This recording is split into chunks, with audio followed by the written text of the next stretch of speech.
on my way to changing the world and all this, and I get home and I wait for my mom. My mom comes back from work and I'm like, oh, Mom, I figured out something at school today. It's real important.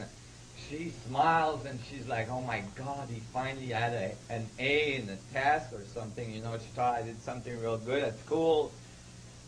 And I'm like, Mom, I figured out that each point contains the whole. Each part of you has infinite involved in it, and each point has a connection to everything else. And I'm telling her all this,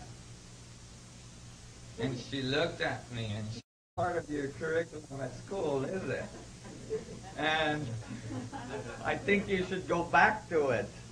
You're not doing, and you know, and my mom is kind of a pragmatic person, and she, you know, she's a Roman Italian, you know, woman, you know, and she just looked at me and said, anyway, today I don't feel infinite, you know. I'm not feeling infinite, so why don't you just go back to your curriculum, you know? Go do your homework or something. And it kind of, I got disappointed. It crushed me. I was like, oh my God, she's right. How can a point contain the whole if a point has a finite boundary? You know, if the body has a finite boundary, how can it have infinity in it? So I was like, oh, I gotta go back to the drawing board on this one. I was like, that doesn't really work. How do I do this? Well, it turns out that that's gotta be one of the largest errors that is going on in our understanding of physics and our understanding of the way the universe functions and our place in it. That is, that infinity and finite system are opposites instead of complementary. But how can a finite system and an infinite curvature be complementary? How can the two be together? I knew when I was 10 that there was a solution to this, because I knew I was right, because I had seen it in my mind's eye. I instinctively knew it. Actually, most children I talk to, if they haven't gone through that first lesson of geometry, know this. They think of the universe as infinitely big and infinitely small, all embedded into each other to infinity. In general, they think of that as being quite logical. The kids are not the only people that thought of this. Do we have sound on the computer? One famous physicist, Carl Sagan, wrote a book called Contact. And then there was a movie that was made out of that book. And the movie starts like this.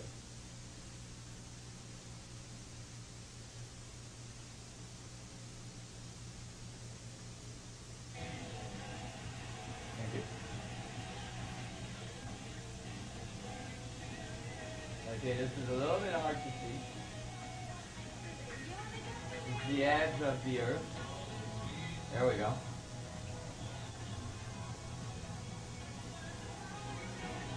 And so we're moving away from the Earth in space. And as we move out, we catch up with all the radio waves that were sent into space by the Earth.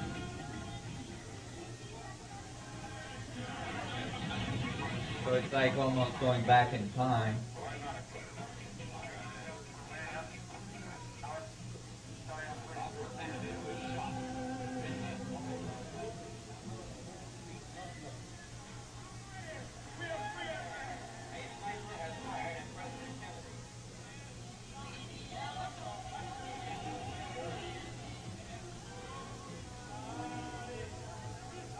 There goes Saturn.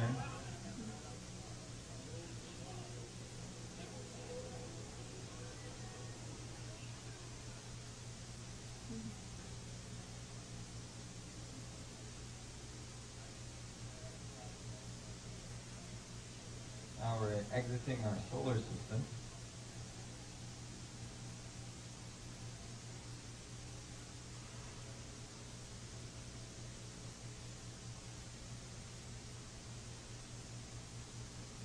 And shortly we'll be exiting the arm of the galaxy we're in.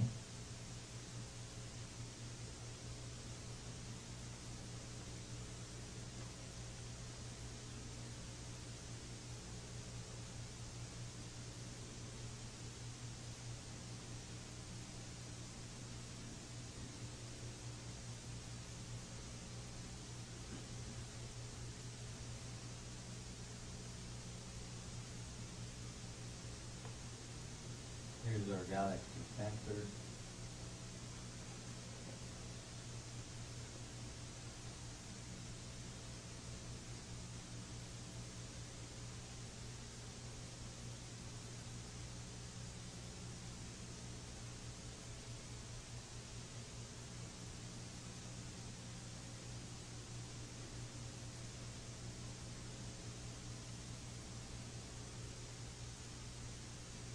And now we're moving faster and faster away from our galactic supercluster.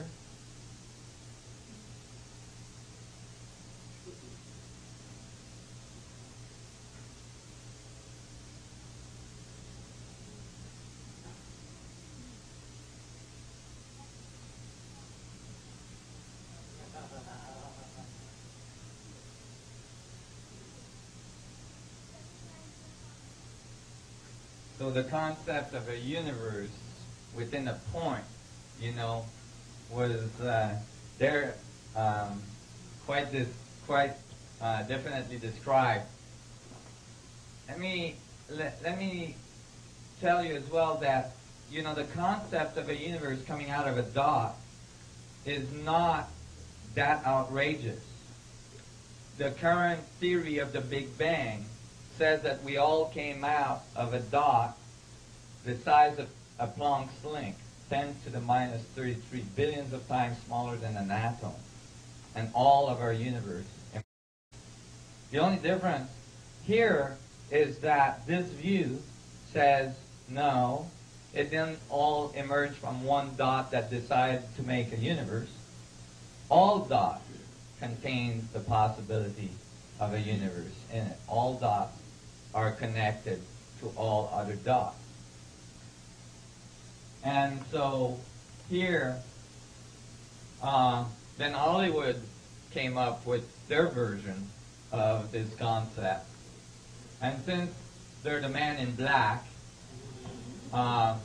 they have much faster technology. They can move much faster than anybody else.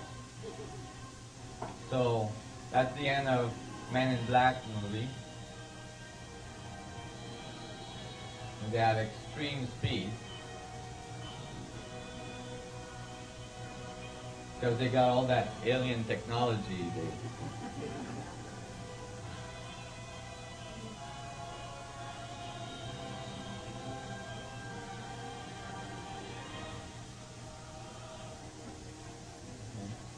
Little marbles we are.